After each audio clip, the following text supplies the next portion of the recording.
S104. Nah, sahabat Umi, mungkin ada beberapa dari sahabat Umi yang belum mengetahui apa itu pembiayaan Umi, apa manfaat dan bagaimana cara mengaksesnya. Nah, kebetulan banget nih, kali ini saya akan membahas tentang pembiayaan Umi. Yuk, kita simak sama-sama.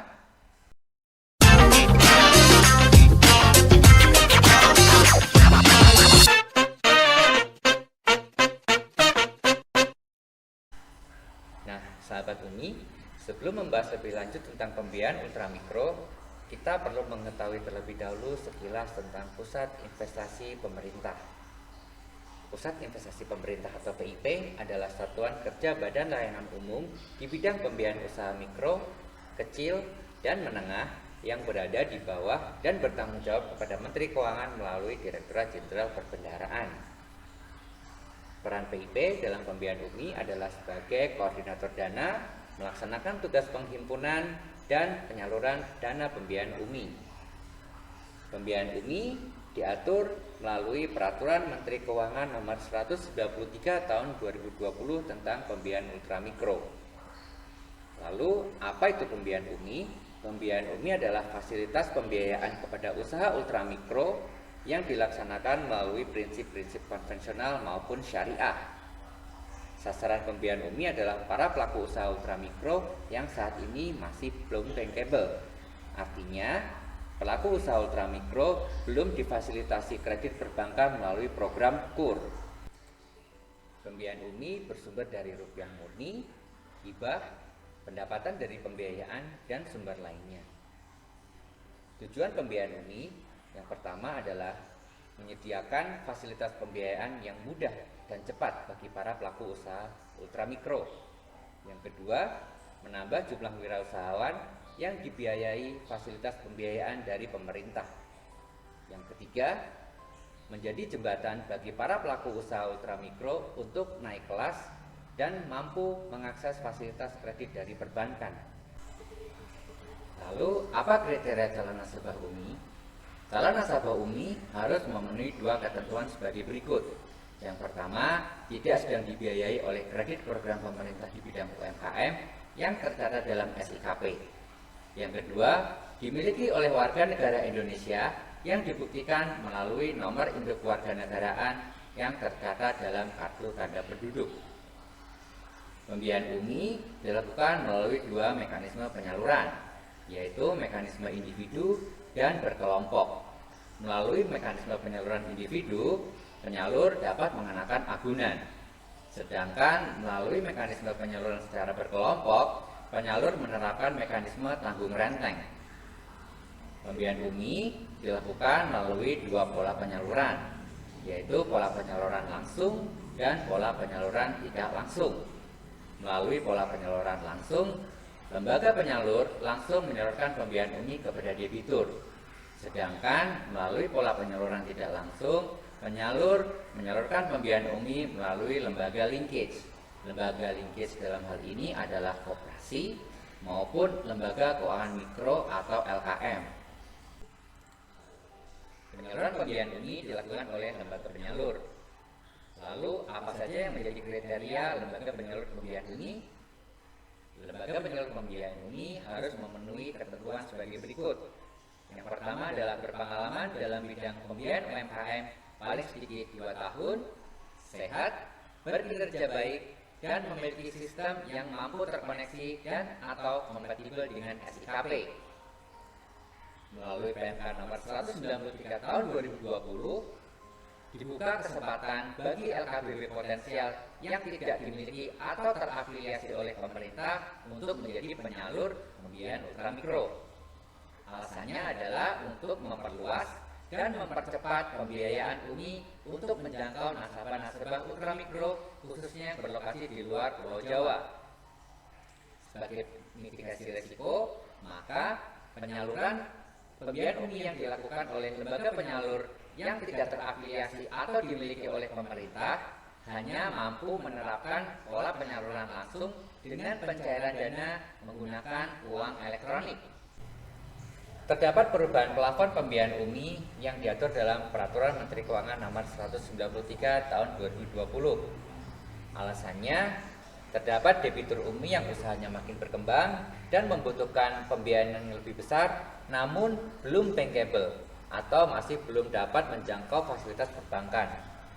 Selain itu, terdapat beberapa wilayah dengan indeks kemahalan yang tinggi sehingga membutuhkan pembiayaan yang lebih besar. Kini, plafon pembiayaan UMI per debitur paling banyak 20 juta rupiah. Sedangkan untuk debitur dari penyalur langsung yang tidak dimiliki atau terafiliasi oleh pemerintah, pagu paling banyak adalah 10 juta rupiah per debitur.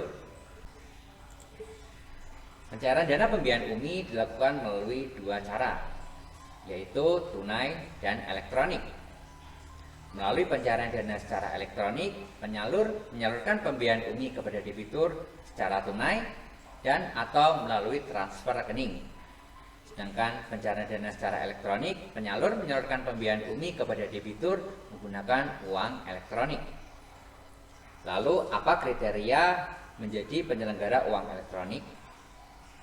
Lembaga penyelenggara uang elektronik harus memenuhi ketentuan sebagai berikut. Yang pertama, sehat dan berkinerja baik. Yang kedua, memiliki pengguna yang tersebar di paling sedikit 3 provinsi. Yang ketiga, memiliki izin. Yang keempat, memiliki sistem yang mampu terkoneksi dan atau kompatibel dengan SIKP. Dan yang kelima, bersedia untuk mengikuti program yang ditetapkan oleh BLU PIP. Salah satu hal yang membedakan pembiayaan UMI dengan pembiayaan yang lainnya adalah adanya pendampingan. Pembiayaan UMI dilaksanakan berdasarkan prinsip empowering dan enhancement. Nantinya debitur UMI tidak hanya mendapatkan bantuan modal usaha saja, akan tetapi juga mendapatkan pendampingan. Nah, sekarang jenis-jenis pendampingan apa saja sih yang nanti akan didapatkan oleh debitur UMI? Yang pertama adalah pemberian motivasi. Berikutnya adalah pengawasan, peningkatan kapasitas SDM, konsultasi terkait usaha, dan juga pendampingan lainnya. Kegiatan pendampingan dapat dilaksanakan secara online maupun on-desk. Kerjasama pembiayaan UMI terdiri dari kerjasama program dan kerjasama pendanaan. Melalui kerjasama program, komitmen PIP dengan pihak lain diwujudkan melalui pengembangan program pembiayaan UMI, yang termasuk dalam kerjasama program antara lain leveraging piutang penyalur, pembangunan big data UMKM, peningkatan keandalan data UMKM, penguatan ekosistem pembiayaan UMI, peningkatan kapasitas pelaku usaha UMI, dan perluasan penyaluran UMI. Melalui kerjasama pendanaan, terdapat kesepakatan antara PIP dengan pihak lain untuk melakukan penempatan dana dalam rangka pembiayaan UMI dalam bentuk dan atau pembiayaan bersama. Pihak-pihak yang dapat melakukan kerjasama dengan PIP antara lain pemerintah daerah, pemerintah desa, kementerian lembaga, BUMN, BUMD, Ormas, lembaga internasional, penyalur atau lembaga linkage, dan atau pihak swasta. Pembiayaan UMI dari tahun ke tahun terus menunjukkan tren peningkatan. Berdasarkan data SIKP per 31 Mei 2022, pembiayaan UMI telah tersalur kepada 5,85 juta debitur dengan nilai total penyaluran sebesar 19,83 triliun rupiah. Pembiayaan UMI telah menjangkau 509 kabupaten kota dari 514 kabupaten kota yang ada di Indonesia. Total penyalur sampai dengan saat ini adalah 57 penyalur. Dan yang paling menarik dari pembiayaan UMI adalah 95% nasabah UMI adalah perempuan. 45% menerapkan prinsip pembiayaan syariah. 91% nasabah UMI mengakses plafon sampai dengan 5 juta rupiah dan 96% pelaku usaha UMI bergerak di bidang sektor perdagangan dan eceran. Nah, sahabat UMI sekarang pasti sudah tahu dong apa itu pembiayaan UMI, apa manfaat dan bagaimana cara mengaksesnya. Jadi, bagi sahabat UMI yang saat ini memiliki usaha dan sedang butuh banget nih modal usaha untuk meningkatkan usahanya, boleh datang ke lembaga penyalur untuk mendapatkan informasi sebanyak-banyaknya. Sekarang sudah saatnya kita bangga menggunakan produk dalam negeri, produk-produk UMKM, produk-produk UMI Kalau bukan kita, siapa lagi? Saya Wahyu dari Podcast 104. Sampai jumpa lagi.